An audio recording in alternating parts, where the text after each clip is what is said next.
ಮನುಷ್ಯರೆಲ್ಲರೂ ಭಯಭೀತರಾಗಿ ಸೂರ್ಯನನ್ನು ಮರೆ ಹೋದರು. ಸೂರ್ಯದೇವ ಸೂರ್ಯದೇವ, ಈ ಭೂಮಿಯಲ್ಲಿ ಕತ್ತಲಾದ್ರೆ ನಾವು ಹೇಗಪ್ಪ ಬದುಕೋದು? ಭಯಗಳ ಮಾರಾಯ, ಹಾವು ಹುಳ ಹುಪ್ಪಡೆಗಳೆಲ್ಲ ಇರ್ತವೆ. ಚಂದ್ರ ಹುಣ್ಣಿಮೆಯಲ್ಲಿ ಮಾತ್ರ ಕಾಣ್ತಾನೆ, ಮಿಕ್ಕಿದ್ದಿನೆಲ್ಲ ಕತ್ತಲಿರ್ತದೆ. ನೀನು ಈಗ ವಿಶ್ರಾಂತಿ ಪಡೆದ್ರೆ ಹೇಗೆ ಅಂತ ಹೇಳಿದಾಗ ಸೂರ್ಯದೇವ ಹೇಳ್ತಾನೆ, ಅಲ್ರಪ್ಪ ನನಗೂ ವಿಶ್ರಾಂತಿ ಬೇಕು, ಮತ್ತೆ ಬೇರೆ ಕಡೆ ಹೋಗಿ ನಾನು ಬೇರೆ ಕೆಲಸಗಳನ್ನು ಮಾಡಬೇಕು, ನಿಮ್ಮ ಕಡೆನೇ ಇರೋಕ್ಕಾಗೋದಿಲ್ಲ ಅಂತ ಹೇಳಿದಾಗ ಈ ಕೆಲಸವನ್ನು ನೋಡ್ಕೊಳ್ಳೋರು ಯಾರು ಅಂತಿದ್ದ ಹಾಗೆ ವಿದ್ಯುತ್ ರಾಜ ಬರ್ತಾನೆ. ಮಹಾಪ್ರಭು ಸೂರ್ಯದೇವ, ನಿನ್ನ ಕೆಲಸಗಳಲ್ಲಿ ನಾನೇನಾದರೂ ಉಪಯೋಗ ಆಗೋದಾದರೆ ನನ್ನ ಕೈಲಿ ಆದಂಥ ಅನುಕೂಲಗಳನ್ನು ಮಾಡಿಕೊಡ್ತೀನಿ ಅಂತ ಹೇಳಿದಾಗ ಸೂರ್ಯದೇವನಿಗೆ ಬಹಳ ಖುಷಿ ಆಗ್ತದೆ. ಸೂರ್ಯದೇವ ಹೇಳ್ತಾನೆ, ತಾಮಸದಿಂದ ಕೆಲಸವನ್ನು ಮಾಡ್ತಿರುವಂತಹ ನೀನು ಈ ಭೂಮಿ ಮೇಲೆ ಥಾಮಸ್ ಆಳ್ವಾ ಎಡಿಸನ್ ಆಗಿ ದೊರೆಯಾಗಿ ಬಾಳು ಮಾರಾಯ. ಚಂದ್ರನ ಜೊತೆ ರಾತ್ರಿ ಹೊತ್ತಲ್ಲಿ ನೀನು ಕೂಡ ಬೆಳಗು ಅಂತ ಹೇಳಿದಾಗ ಜನರೆಲ್ಲ ಖುಷಿ ಆಗ್ತಾರೆ. ಆ ಜನ ಕತ್ತಲೆಯಿಂದ ಹೋಗಿ ಬೆಳಕಿನಲ್ಲಿ ಜೀವನವನ್ನು ಮಾಡ್ತಾರೆ. ಆದರೆ ಇದು ಬಹಳ ದಿನ ಇರೋದಿಲ್ಲ. ನಮ್ಮ ಜನರ ವಿವೇಕ ಕಡಿಮೆಯಾಗಿ ಅವಿವೇಕ ಜಾಸ್ತಿಯಾಗಿ ಒಂದೊಂದೇ ಅವಘಡಗಳಾಗ್ತವೆ. ಆ ಅವಘಡಗಳು ಏನು ಅನ್ನೋದನ್ನ ಈ ನಮ್ಮ ತಂಡದ ನಾಟಕದ ಮುಖಾಂತರ ನೋಡೋಣ. ಎಲ್ಲರೂ ನೋಡಬೇಕು. ತಾಯಂದ್ರು ಮುಂದೆ ಬನ್ನಿ, ತಾಯಂದ್ರು ನೋಡಬೇಕು, ಅಮ್ಮಂದ್ರು ನೋಡಬೇಕು, ಹುಡುಗರು ನೋಡಬೇಕು. ನಿಮ್ಮ ಊರಿನಲ್ಲಿ ನಾಟಕ ನೋಡಿದ ಮೇಲೆ ಕರೆಂಟಿನಲ್ಲಿ ಆಗುವಂಥ ಅವಘಡಗಳನ್ನು ತಪ್ಪಿಸೋದಕ್ಕೆ ನೀವೆಲ್ಲರೂ ಸಹಕರಿಸಬೇಕು.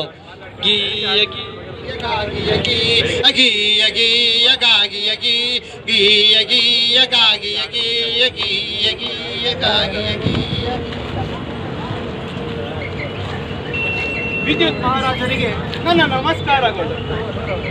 ತಮಸ್ಸನ್ನು ಕಾಯುವ ಥಾಮಸ್ ಎಡಿಸನ್ಗೆ ನನ್ನ ನಮಸ್ಕಾರ. ಅಯ್ಯೋ, ಇದೇನು ನಮ್ಮ ಮಹಾರಾಜರು ಏನೋ ಚಿಂತಿಸುತ್ತಿದ್ದಾರಲ್ಲ? ಅಲ್ಲ, ಬೆಳಕನ್ನು ನೀಡುವ ಬೆಳಕುದಾತನೇ ಹೀಗೆ ಕಂಗಾಲಾದರೆ ಇನ್ನ ಜನಗಳ ಗತಿ ಏನು?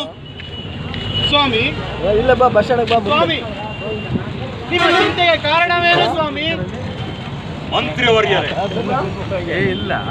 ನಾನು ನನ್ನ ಜನಗಳಿಗೆ ಬೆಳಕನ್ನು ಕೊಡುವುದಕ್ಕಾಗಿ ಎಷ್ಟೊಂದು ಶ್ರಮ ಪಟ್ಟಿದ್ದೇನೆ. ಮನೆ ಮನೆ ಬೆಳಗಿಸಲು ಹಂಬಲಿಸುತ್ತಿದ್ದೇನೆ. ಬೆಳಕನ್ನು ಕೊಡುವ ವಿದ್ಯುತ್ತಿನಿಂದಲೇ ಇತ್ತೀಚೆಗೆ ಸಾವು ನೋವುಗಳು ಜಾಸ್ತಿ ಆಗುತ್ತಿವೆ. ಇದರ ಬಗ್ಗೆ ಆಲೋಚಿಸುತ್ತಿದ್ದೇನೆ. ಹೌದು ಸ್ವಾಮಿ, ಇದು ಗಂಭೀರವಾದ ಸಮಸ್ಯೆ. ಒಂದು ಕೆಲಸ ಮಾಡೋಣ, ನಾವು ಜನಗಳ ಮಧ್ಯೆ ಹೋಗೋಣ, ಅವರ ಸಮಸ್ಯೆಗಳನ್ನು ತಿಳಿದುಕೊಂಡು ನಾವೇ ಪರಿಷ್ಕರಿಸೋಣ. ಬಲ ಮಂತ್ರಿವರ್ಯರೇ, ಈಗಲೇ ಹೊರಡೋಣ, ನಡೀರಿ. ಬನ್ನಿ ಸ್ವಾಮಿ. ಮಂತ್ರಿವರ್ಯರೇ, ನಾವು ಅವರ ಮರೆಯಾಗಿ ನಿಂತು ಅವರ ತಿಳುವಳಿಕೆಯನ್ನು ನೋಡಿ ಮುಂದೆ ಸಾಗೋಣ. ಆಯ್ತು ಸ್ವಾಮಿ, ಹಾಗೆ ನಡೆಯಿರಿ.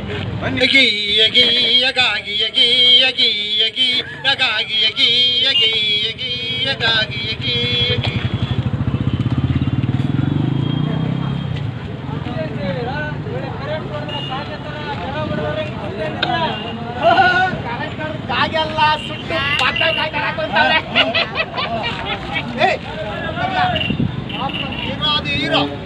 ಶೂರಾದಿ ಶೂರ ಅಂತ ಇಡೀ ಊರಿಗೆ ಊರೇ ಹೊಗಳ್ಬೇಕಾದ್ರೆ ನೀವೇನ್ರಲ್ಲಿ ಗೊತ್ತಾಗಲ್ಲ ನಿಮ್ಗೆ? ಅಲ್ಲಿಗೆ ಗೊತ್ತಾಯ್ತು ಬಿಡು, ನಿಮ್ಮ ವೀರಾದಿ ವೀರನ ಪ್ರತಾಪ ಪೆಲಾಪ ನೆನ್ನೆ ನೋಡಿ ನಾವು ಅಂತದೇನಾದ ಕಟ್ಕೊಳ್ಳುವಂಥದ್ದು ಎಲ್ಲ ಸಾಧ್ಯ ಕಂಡಿದ್ದೇನೆ. ಬಿಡ್ಲ ದಾನಗಳಲ್ಲಿ ಶ್ರೇಷ್ಠ ದಾನ ಸಮಾಧಾನ.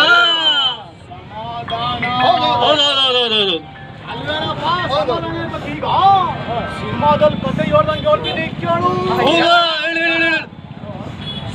ಓಪನ್ ಆಯ್ತು,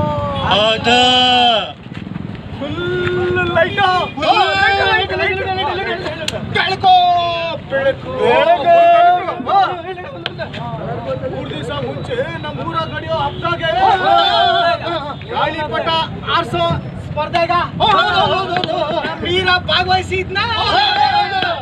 ಪಟ ಆರಿಸ್ಬೇಕಂತ 3 ದಿವಸ ಮುಂಚೆ ಮಾಂಜ ಹಾಕಿ ತೀಡಿರೋ ಆ ಇದನ್ನ ಗಾಳಿ ಪಟನ ಸಿದ್ಧ ಮಾಡ್ಕೊಂಡ ಇನ್ನೇನು ಅಕ್ಕಿ ಆರಿಸ್ದಂಗ ಮೇಲಕ್ಕೆ ಆರಿಸ್ಬೇಕು ಅನ್ನೋಷ್ಟಲ್ಲೇ ಪಟ ಪಟ ಆರೋ ಗಾಳಿ ಪಟ ಪಟ ಆರೋ ಗಾಳಿ ಪಟ ಅಷ್ಟೊಳಗೆ ಒತ್ತಿ ಹಿಡ್ಕೊಂಡು ಹಿಂಗ ಪಟ ಆರಿಸ್ಬೇಕು ಹಳ್ಳಿ ಮರ್ದು ಬಂದಾಗ ಹೋಗಿ ತಗೊಳಕ ಮುಂದೆ ಗತಿ ಇನ್ನೂ ನಮ್ಮ ಇವರನ್ನ ಸುಮ್ಮನೆ ಬಿಡ್ತಾನ ಆ ಮೂಲೆಗಿತ್ತು ಒಂದು ಕೊಲ್ಲ ದೋಸ್ತಿನ ಹಿಂಗೆ ಕೆಳ್ಕೊಂಡ್ಬಿಟ್ಟ ಹಂಗೆ ಪಟನ ಇನ್ನೇನ ಶ್ರೀರಾಮನ್ ಬಿಲ್ಲಿನ ತರ ಹಿಂಗ್ ಕೈ ಹಾಕಿ ಎಳ್ಕೊಬೇಕು ಅನ್ನೋಷ್ಟರಲ್ಲಿ ಹೆಂಗ್ ಬಾಯಿ ನೋಡ ಅನ್ನೋಷ್ಟಲ್ಲಿ ಹೇಳ್ತೀನಿ ಆ ಎದುರುಗಡೆ ಮೀನಾಕ್ಷಮ್ಮ ಇತ್ತಲ್ಲ ಅದೇ ಇನ್ನೊಂದು ಹೆಸರು ಕಾಮಾಕ್ಷಮ್ಮ ಅಮ್ಮ ವೀರಣ್ಣ ಎಲ್ಲಿದ್ದ ಹೋಗಿದ್ದು ಹೇಳಿಸ್ತು ವೀರಣ್ಣ ಇದ್ದನು ಅಕ್ಕ ನಾನು ಇಲ್ಲೇ ಇದ್ರಿ ಕಳಕೋ ಅಂದ ಯಾಕೆ ಈ ಅಕ್ಕ ಹಿಂಗ್ ಕೂಗುತ್ತಾ ಅಂತ ಹತ್ರಕ್ಕೆ ಹೋದ್ರೆ ಅಣ್ಣ ನಮ್ಮ ಯಜಮಾನ್ರ ಪಂಚೆ ಗಾಳಿಗೆ ಇಲ್ಲಿ ಒಳಗಾಕಿದ್ದ ಆರೋಗ್ಬಿಟ್ಟು ಹಳ್ಳಿ ಮರ್ದು ತೊಂದರೆ ಸಿಗಾಕೊಂಡ್ಬಿಟ್ಟೈತಿ ಕಣ ಅಂತಂತು ಅವಾಗ ನಮ್ಮ ವೀರಣ್ಣ ಬಿಟ್ಬಿಟ್ಟಣ ವಿರೋಧಿ ವೀರ ಶೂರೋಧಿ ಶೂರ ಬಿಡಕ ಅದೇನು ಮಹಾ ನಾನ್ ನಿಮ್ ಯಜಮಾನ್ರ ಈ ಪಂಚೆಗೆ ತಕ್ಕೊಟ್ಟು ಬಿಡ್ತೀನಿ ಒಂದ್ ಕೈಯಲ್ಲಿ ಮರ ಅಲ್ಲಾಡ್ತಿತ್ತಲ್ಲ ಮರದ ಹತ್ರ ಹೋಗಿ ಗಾಳಿಪಟನ ಹಿಡ್ಕೊಂಡು ಒಂದ್ ಕೈಯಲ್ಲಿ ಪಂಚೆ ಹಿಡಿದು ಬಂದು ಬಿಡ್ತೀನಿ ಅಂತಂದ ಮೂಲಲಿಲ್ಲ ಗೋಟಿನ ಎತ್ಕೊಂಡು ಆ ಕೊಂಬೆ ಹತ್ರ ಹಿಂಗಾಕಿ ಪಂಜನ ಎಳ್ಕೊಡಬೇಕು ಅನ್ನುವಷ್ಟರಲ್ಲಿ ಅಲ್ಲೇ ಮೂಲಲ್ಲಿ ಇತ್ತಲ್ಲ ಟ್ರಾನ್ಸ್ಫಾರ್ಮರ್ ಅದು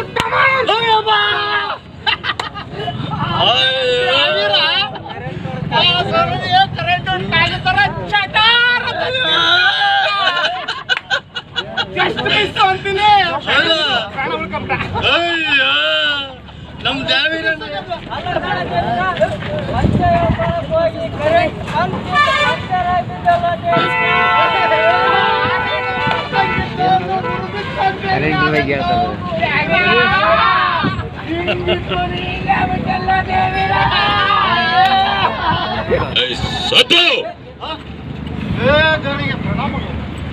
ಏನು ಒಬ್ಬರು ನೋಡಿ ಅಪಹಾಸ್ಯ ಮಾಡುವುದೇ ಅಲ್ಲ, ವಿದ್ಯುತ್ ತಂತಿಯೊಂದಿಗೆ ನಿಮ್ಮ ಆಟವಾದೀತೆ.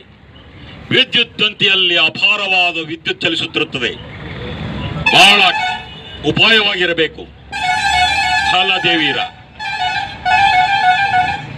ಅಲ್ಲ ಏನೋ ಅದೃಷ್ಟವಶಾತ್ ದೇವೀರ ಬಚಾವಾದ, ಇಲ್ಲವಾದಿದ್ದರೆ ಇವತ್ತು ಶಿವನ ಪಾದ ಸೇರುತ್ತಿದ್ದ. ಅಲ್ಲ ದೇವೀರ, ನಿನ್ನ ಪೌರುಷವನ್ನು ವಿದ್ಯುತ್ ತಂತಿಯೊಂದಿಗೆ ತೋರಿಸ್ತೀಯ?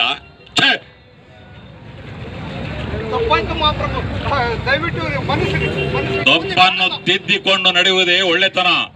ನೋಡಿ, ನೀವು ನಿಮ್ಮ ತಿಳಿದ್ದನ್ನು ಬೇರೆಯವರಿಗೆ ಹೇಳಿ ವಿದ್ಯುತ್ ಜೊತೆ ಸರಸವಾಡುವುದು ಬೇಡ.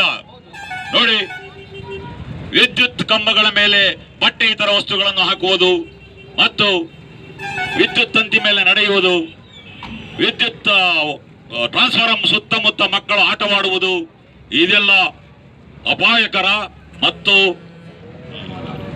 ಅಪರಾಧ. ತಿಳಿದೆ?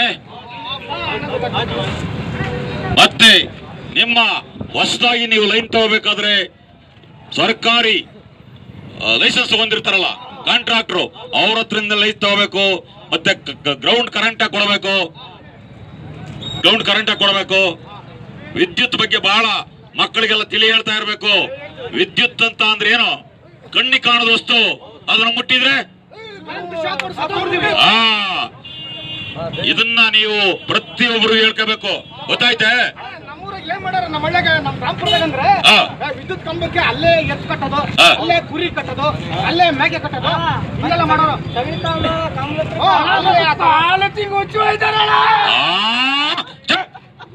ಮಂತ್ರಿಯವರೇ, ಇವತ್ತಿಂದ ಯಾರು ಕಂಬಕ್ಕೆ ಕುರಿ ಕಟ್ಟುವುದು, ಮಕ್ಕಳ ಆಟವಾಡುವುದಕ್ಕೆ ಬಿಡುವುದು, ಮತ್ತೆ ಇದನ್ನ ಮನೆಯಲ್ಲಿ ಅವರ ತಂದೆ ತಾಯಿಗಳು ಹೇಳಬೇಕು, ಶಾಲೆಯಲ್ಲಿ ಶಿಕ್ಷಕರು ಹೇಳಬೇಕು, ಮಕ್ಕಳಿಗೆ ಬುದ್ಧಿವಾದ ಹೇಳಿ ಈ ಕರೆಂಟ್ ಅನ್ನೋದು ನಮಗೆ ಬಹಳ ಒಳ್ಳೆ ಉಪಯೋಗವಂತ ವಸ್ತು, ಅದನ್ನ ಜೋಪಾನ ನೋಡ್ಕೋಬೇಕು, ಮತ್ತೆ ಅದನ್ನು ಮುಟ್ಟಬಾರದು. ಅದು ಎಷ್ಟು ನಮಗೆ ಒಳ್ಳೇದು ಮಾಡುತ್ತೆ ಅಷ್ಟೇ ಕೆಟ್ಟದ್ದಾಗುತ್ತೆ ಮುಟ್ಟಿದ್ರೆ ಅಂತ ನೀವು ಇವತ್ತಿಂದ ಆಜ್ಞೆ ಹೊಡಿಸಿ. ಆಯ್ತು ಸ್ವಾಮಿ.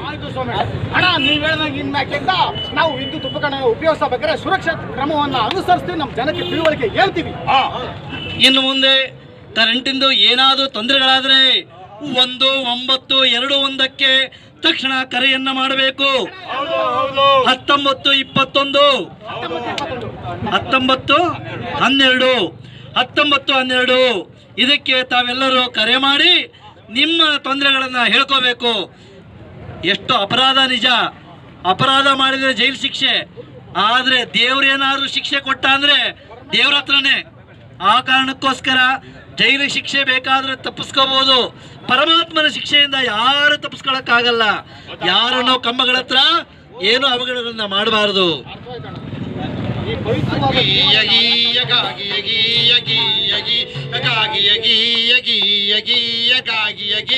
ಕರೆಂಟು ಹೋದರೆ ಕಂಗಾಲಾಗುವ ನಾಗರಿಕರೇ ಇಲ್ಲಿ ಕೇಳಿ, ಕರೆಂಟು ಹೋಗುವ ನಾಗರಿಕರೇ ಇಲ್ಲಿ ಕೇಳಿ.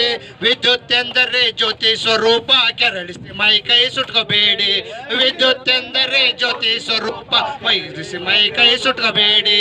ಅಗಿ ಅಗಿ ಅಗಾಗಿ ಅಗಿ ಅಗಿ ಗೀ ಅಗಾಗಿ ಅಗಿ ಗೀ ಅಗಿ ಅಗಾಗಿ ಅಗಿ ಅಗಿ.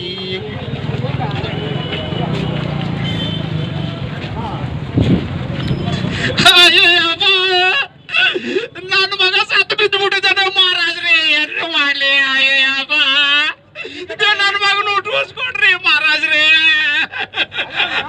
ಈ ಘಟನೆ ಹೆಂಗ್ ಸಂಭವಿಸ್ತು?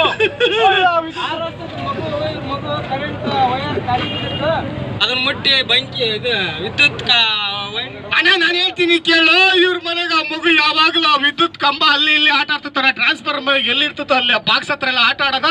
ತಂದೆ ತಾಯಿ ಕೂಡ ಆಟ ಆಡ್ಲಿ ಅಂತ ಸುಮ್ಮನಿದ್ ಬಿಡೋ ಅಜಾಗರೂಕತೆಯಿಂದ.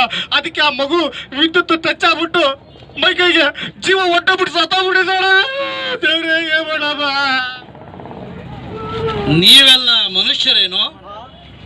ನಿಮ್ಮ ಮಕ್ಕಳನ್ನು ಅಷ್ಟು ಬೇವಿಷ್ಟಿಂದ ನೋಡಿಕೊಳ್ಳುತ್ತೀರೇನು? ಅಲ್ಲ, ಮಕ್ಕಳಿಗೆ ಜ್ಞಾನವಿಲ್ಲ ಎಂಬುದು ಅರಿವು ನಿಮಗೂ ಇದೆ. ನಿಮ್ಮ ಕೆಲಸ ಮಾಡಿಕೊಳ್ಳಲು, ಮಕ್ಕಳನ್ನು ಆಡಲು ಕರೆಂಟಿನ ಹತ್ರ ಬಿಡುವುದೇ ಆ ಮಕ್ಕಳಿಗೆ ಏನು ಗೊತ್ತಾಗ್ತದೆ? ಆದ್ದರಿಂದ ಇನ್ನು ಮುಂದೆ ನಿಮ್ಮ ಮಕ್ಕಳನ್ನ ನೀವುಗಳು ಕರೆಂಟಿನ ಹತ್ರ ಬಿಡಕೂಡುದು. ಬಿಟ್ರೆ ಈ ತರ ಕಳ್ಕೋಬೇಕಾಗುತ್ತೆ. ಮಕ್ಕಳಷ್ಟೇ ಅಲ್ಲ, ದೊಡ್ಡವ್ರಿಗೂ ಅದು ಕಾಣದಿರುವಂತಹ ಶಕ್ತಿ. ವಿದ್ಯುತ್ ಬೆಳಕನ್ನು ಕೊಡುತ್ತದೆ, ನಿಮ್ಮ ಮನೆಯ ಬೆಳಕನ್ನು ಹಾರಿಸ್ತದೆ. ಆದ್ರಿಂದ ನೋಡಿ, ಮುಂದೆ ಬೆಳಗಬೇಕಾದಂತಹ ಜ್ಯೋತಿ ಹೇಗೆ ಕತ್ತಲಾಗಿ ಕೂತಿದೆ, ಸತ್ತು ಬಿದ್ದಿದೆ. ಆದ್ದರಿಂದ ನೀವು ನಿಮ್ಮ ಮಕ್ಕಳನ್ನ ಇಲ್ಲಿ ನಾಟಕ ಮಾಡೋರು ಅಷ್ಟೇ ಅಲ್ಲ, ನೋಡಕ್ ಬಂದಿರೋರು ಎಲ್ಲರೂ ನೀವು ನಿಮ್ಮ ಊರುಗಳಲ್ಲಿ ಹೇಳಬೇಕು, ಮಕ್ಕಳೇನಾದ್ರು ಕರೆಂಟ್ ಜೊತೆ ಆಟ ಆಡ್ತಿದ್ರೆ ಮೊದಲು ಬಿಡಿಸ್ಬೇಕು. ಅದು ಯಾರದೇ ಮಕ್ಕಳಾಗಿರಲಿ, ನಿಮ್ಮ ಮಕ್ಕಳು ಅಂತ ಏನು ಕಾಯಕ್ಕೋಬೇಡಿ. ಅವ್ರು ಏನಾದ್ರು ನಿಮ್ಗೊಂದು ಇಟ್ಟು ಬೈದ್ರೂ ಪರವಾಗಿಲ್ಲ, ಒಂದು ಕರ್ಕೊಂಡೋಗಿ ಬೇರೆ ಕಡೆ ಬಿಟ್ಟು ಅವ್ರ ತಂದೆ ತಾಯಿಗೆ ಸರಿಯಾಗಿ ಬುದ್ಧಿಯನ್ನು ಹೇಳಬೇಕು. ಎಲ್ಲರ ಕೆಲಸ ಇದು. ಬರೀ ಬೆಸ್ಕಾಂನವ್ರು ಮಾಡಬೇಕು, ಲೈನ್ ಮ್ಯಾನ್ ಮಾಡಬೇಕು ಅಂತ ಕೂತ್ರೆ ನಮ್ಮ ಮಕ್ಕಳ ಜೀವ ಉಳಿಯೋದಿಲ್ಲ. ಅದಕ್ಕೆ ನಾವು ಏನು ಮಾಡಬೇಕು? ನಾವೆಲ್ಲರೂ ಒಗ್ಗಟ್ಟಾಗಿ ಸೇಫ್ಟಿಗಳನ್ನ ಏನೇನು ಅನ್ನೋದನ್ನ ನಾವು ನೋಡಬೇಕು. ಕರೆಂಟ್ ಕಂಬಗಳಿಗೆ ಆಗಲೇ ಹೇಳಿದ್ರು, ಕರೆಂಟ್ ಕಂಬಗಳಿಗೆ ದನ ಕಟ್ಟೋದು, ಮೇಕೆ ಕಟ್ಟೋದು ಇಂಥದ್ದೆಲ್ಲ ಮಾಡಬಾರ್ದು.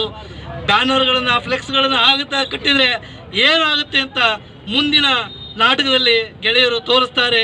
ಇನ್ನು ಸ್ವಲ್ಪ ದಿನ ಅಲ್ಲೆಲ್ಲ ಇರೋರು ಬನ್ನಿ, ತಾಯಂದ್ರು, ಅಣ್ಣಂದ್ರು, ಅಕ್ಕಂದ್ರು, ಬನ್ನಿ ಅಮ್ಮ ತಾಯಿ ಬಾರ್ರಿ ನೋಡ್ರಿ ಎಲ್ಲರೂ. ಅಗಿ ಅಗಿ ಅಗಾಗಿ ಅಗಿ ಅಗಿ ಅಗಿ ಅಗಾಗಿ ಅಗಿ ಅಗಿ ಅಗಿ ಅಗಾಗಿ ಅಗಿ ಅಗಿ ಅಗಿ ಅಗಾಗಿ ಅಗಿ ಅಗಿ ಈ ಅಗಾಗಿ ಅಗಿ ಅಗಿ ಅಗಿ ಅಗಾಗಿ ಅಗಿ ಈ ಅಗಿ ಅಗಾಗಿ ಅಗಿ ಅಗಿ.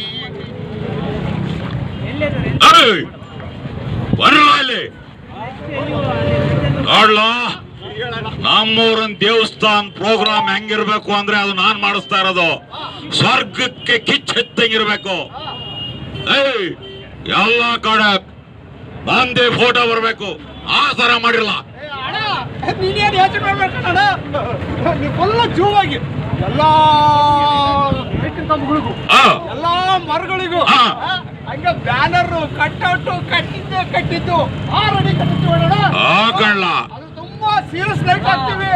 ಅಷ್ಟೇ ಮುನೇಶ್ವರನ ಮೆರವಣಿಗೆ ಬಂದ್ರೆ ಆಗ ಇಬ್ರು ಡಬಲ್ ಆಕ್ಟಿಂಗ್ ಏನಪ್ಪ ಅಂತ.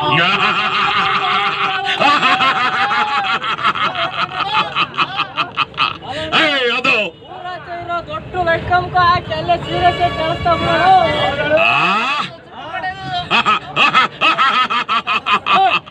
ನಿಲ್ಸ್ರಯ್ಯ ಗೌಡ್ರೆ, ನೀವು ಊರಿಗೆ ಗೌಡ್ರಾಗಿ ಸುಮ್ಮನೆ ದಂಡ ಕಟ್ರಿ. ಅವರೆಲ್ಲ ನಿಮ್ಮನ್ನು ಉಪ್ಪಿಸ್ಬಿಟ್ಟು ಪಂಪ್ ಹಾಕ್ಬಿಟ್ಟು ಲೈಟ್ ಕಂಬಕ್ಕೆ ಕಟ್ತೀವಿ, ಸೀರಿಯಲ್ ಸೆಟ್ ಹಾಕ್ತೀವಿ, ಬ್ಯಾನರ್ ಕಟ್ತೀವಿ, ಕಟ್ಔಟ್ ಕಟ್ತೀವಿ ಅಂತ ಲೈಟ್ ಕಂಬಕ್ಕೆಲ್ಲ ಹೇಳ್ತಾರಲ್ಲ. ಅವ್ರ ಜೀವ ಹೋದ್ರೆ ಜೈಲಿಗೆ ಹೋಗೋರು ಅವರ ನೀವ? ಅವ್ರದ್ದು ಜೀವ ಏನೋ ಹೋಗ್ಬಿಡ್ತಾನೆ, ಜೈಲಿಗೆ ಹೋಗೋರು ಯಾರು? ಅದಕ್ಕೆ ಹೇಳ್ದಿ ಕೇಳಿ, ಅವ್ರದಕ್ಕೆಲ್ಲ ನೀವು ಮಾತು ಬೆಲೆ ಕೊಟ್ಟು ಕಟ್ಸಕ್ ಹೋಗ್ಬೇಡಿ. ನೋಡ್ರಿ, ಎಲ್ಲರೂ ಅಷ್ಟೇ.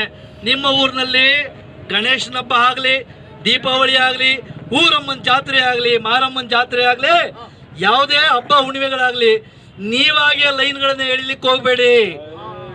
ಲೈನ್ ಮ್ಯಾನ್ ಕರೆಸಿ KEBಗೆ ಒಂದು ಲೆಟರ್ ಕೊಡಿ. ಅವರಿಂದ ನೀವೆಲ್ಲ ಅದನ್ನು ತಗೊಂಡು ಸೇಫ್ಟಿ ಗಾರ್ಡಲ್ಲಿ ಅವ್ರು ಮಾಡೋದಕ್ಕೆ ಅವ್ರಿಗೆ ಗೊತ್ತಿರ್ತದೆ. ನಿಮಗೆ ಅದ್ರ ಬಗ್ಗೆ ಅನುಭವ ಇರಲ್ಲ. ಅವ್ರು ಏನೇನು ಮಾಡಬೇಕು ಆ ಟೈಮ್ನಲ್ಲಿ ಸರಿಯಾಗಿ ಮಾಡ್ತಾರೆ.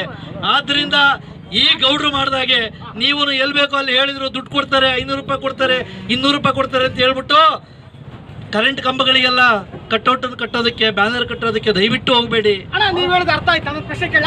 ಹೇಳಿ. ಈಗ ನಮ್ಮ ಊರಾಗೆ ಊರ ಹಬ್ಬ ಬರ್ತದೆ, ನಾವು ಊರ ಬ್ಯಾನರ್ ನ ಕಟ್ಟಬೇಕು. ನಮ್ ದೇವಿದು ಮತ್ತೆ ಎಲ್ಲಿ ಕಟ್ಟಬೇಕು, ಹೆಂಗ್ ಕಟ್ಟಬೇಕು? ಒಂದು ಸರ್ವೆ ಪೋಲ್ ತಗೊಂಡು ಗೂಟ ಉಕ್ಕೊಳ್ರಿ, ಗೂಟ ಉಕ್ಕಿ ಅದಕ್ಕೆ ಕಟ್ರಿ. ಇಲ್ಲ ಇದ್ರೆ ಯಾವ್ದಾದ್ರು ಗೋಡೆಗಳಿದ್ರೆ ಅದಕ್ಕೆ ಮಳೆ ಹೊಡೀರಿ. ಕರೆಂಟ್ ಕಂಬದ ಜೊತೆ ಮಾತ್ರ ಸರ್ಸಾಡ್ಬೇಡಿ. ಕಣ್ಣಿಗೆ ಕಾಣದಿರುವ ಶಕ್ತಿ ಅದು, ಕಣ್ಣಿಗೆ ಕಾಣೋದಲ್ಲ. ಹಾವಾದ್ರೆ ಹಾವು ಕಂಡ್ರೆ ಅಲ್ಲಿ ಬಂತು ಅಂದ್ರೆ ದೂರ ಓಡೋಗ್ತೀರಿ, ಹುಲಿ ಬಂತು ಅಂದ್ರೆ ಓಡೋಗ್ತೀರಿ. ಕರೆಂಟು ಎಲ್ಲೂ ಯಾರಿಗೂ ಕಾಣೋದಿಲ್ಲ. ಕಾಣದೇ ಇರೋದಕ್ಕೆ ನೀವೆಲ್ಲರೂ ಜಾಗೃತಿ ಜಾಸ್ತಿ ಆಗಿರಬೇಕು. ಆ ಕಾರಣದಿಂದ ಈಗ ಫ್ಲಕ್ಸ್ ಕಟ್ಟಕ್ಕೆ ಅವ್ರು ಕೇಳ್ಬಿಟ್ಟು ನೀವು ಹೇಳ್ಬಿಟ್ರೆ ಪರ್ಮಿಷನ್ ಯಾರ ಹತ್ರ ತಗೋಬೇಕು? ಡೈರೆಕ್ಟ್ ನಾವು ಕಟ್ಕೊಂಡ್ಬಿಡೋಣ ಮಾಡಬಾರ್ದು. ಅದನ್ನೇ ಹೇಳಿದ್ದು. KEB ಆಫೀಸ್ಗೆ ಹೋದ್ರೆ ಅಲ್ಲಿ ಆಫೀಸರ್ಸ್ಗಳು ಇರ್ತಾರೆ, ಅದಕ್ಕೆ ಕ್ರಮವಾದ ಅಧಿಕಾರಿಗಳು ಇರ್ತಾರೆ. ಅಲ್ಲಿ ಹೋಗಿ ಪರವಾನಗಿ ತಗೊಂಡು ಅಲ್ಲಿ ಒಂದಿಷ್ಟು ಫೀಸ್ ಇಲ್ಲದೆ ಊರು ಜಾತಿ ಆದ್ರೆ ಅವರೇನೆ ಉಚಿತವಾಗಿ ಹಾಕೊಡ್ತಾರೆ.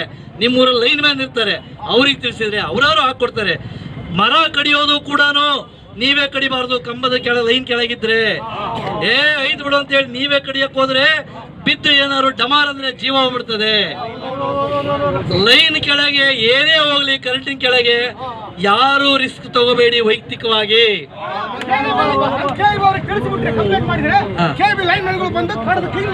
ಎಲ್ಲ ಕ್ಲೀನ್ ಮಾಡ್ತಾರೆ. ಅವ್ರಿಗೂ ಗೊತ್ತು, ಲೈನ್ ಆಫ್ ಮಾಡಿ ಅದನ್ನೆಲ್ಲ ತೆಗೆದ್ಬಿಟ್ಟು ನಿಮ್ ಕೆಲಸ ಮಾಡ್ಕೊಡ್ತಾರೆ. ಅದಕ್ಕೆ ಹೇಳಿದ್ದು 19-12ಕ್ಕೆ ಫೋನ್ ಮಾಡಿದ್ರೆ ನಿಮ್ದು ಏನೇ ಸಮಸ್ಯೆ ಇದ್ರು ಎಲ್ಲ ಬರ್ಕೊಳ್ಳಿ. ಕಾಲೇಜ್ ಹುಡುಗರು ಎಲ್ಲರೂ ಹುಡುಗ ಬರ್ಕೊಳ್ಳೋ 19-12 ಎಲ್ಲ ಬರ್ಕೊಳ್ಳಿ. ಕಾಲೇಜ್ ಶಾಲೆ ಹೋಗೋ ಹುಡುಗ ಬರ್ಕೋ. ಏನಾದ್ರೂ ವಿದ್ಯುತ್ ತೊಂದ್ರೆ ಆಯ್ತು ಅಂದ್ರೆ 19-12ಕ್ಕೆ ಕರೆ ಮಾಡಿ ನೀವು ಹೇಳ್ಬೇಕು. ಅದಕ್ಕೋಸ್ಕರ ನೀವೆಲ್ಲರೂ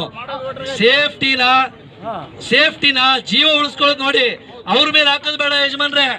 ಅವರಲ್ಲ, ನಮ್ಮ ಜೀವ ನಾವು ಉಳಿಸ್ಕೋಬೇಕು. ಅದಕ್ಕೆ ನಾವು ಇದು ಮಾಡ್ಬೇಕು. ಅದಕ್ಕೇನೆ ಅದೆಲ್ಲ ಎಳ್ಕೊಂಡಿದ್ದನ್ನ ಅನಾಧಿಕೃತವಾಗಿ ಎಳ್ಕೋಬಾರ್ದು ಅಂತ ಹೇಳ್ತಾ ಇಲ್ಲಿಗೆ ನಾಟಕವನ್ನು ನೋಡಿ ಸಹಕರಿಸಿದ ಎಲ್ಲರಿಗೂ ನಮಸ್ಕಾರಗಳನ್ನು ಹೇಳ್ತಾ ಈ ಸೇಫ್ಟಿ ಬಗ್ಗೆ ಹೇಳ್ತಿದ್ದೀವಿ. ಸಹಕರಿಸಿದ ಎಲ್ಲರಿಗೂ ಧನ್ಯವಾದಗಳು. ವೆಂಕಟೇಶ್ ಸರ್ಗೆ ಮತ್ತೆ ಇಲ್ಲಿರೋ ಅಧಿಕಾರಿಗಳಿಗೆ ಎಲ್ಲರಿಗೂ ನಮಸ್ಕಾರ.